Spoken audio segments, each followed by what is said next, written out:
dengan mendukung Prabowo sama saja dengan mengakui keberadaan Gibran Rakabuming Raka. Publik akan melihat partai yang bermuka dua. Di satu sisi bermanis-manis dengan penguasa, di sisi lain membenci tokoh yang hubungannya baik banget bahkan berjasa dengan penguasa tersebut.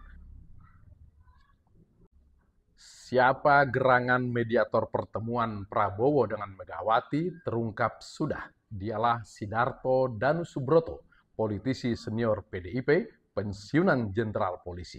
Partai coklat kalau kata geng PDIP.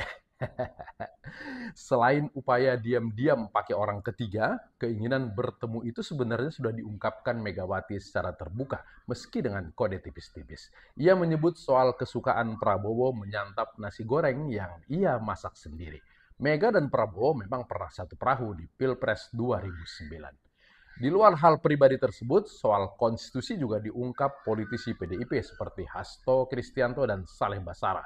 Menurut mereka, Indonesia yang menganut sistem presidensial tidak mengenal oposisi.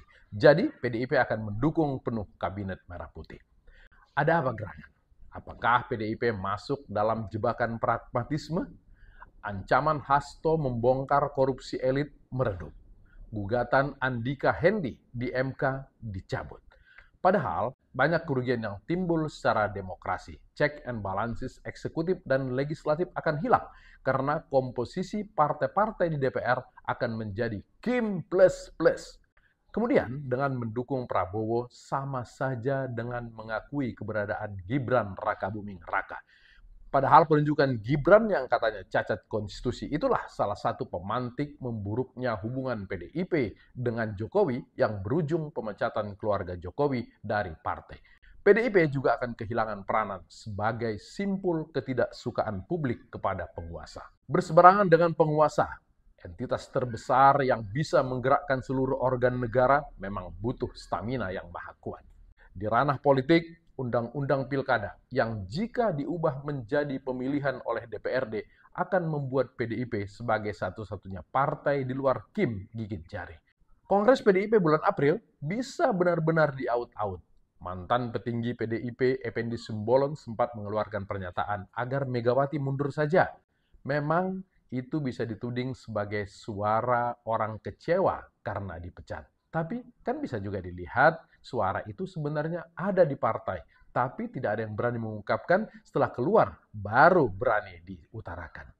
Di bidang hukum, status tersangka Hasto bisa jadi hanya menjadi pintu pembuka kasus BTS yang sempat menyenggol nama Happy Hapsoro, suami Puan Maharani, bisa saja keluar laci lagi.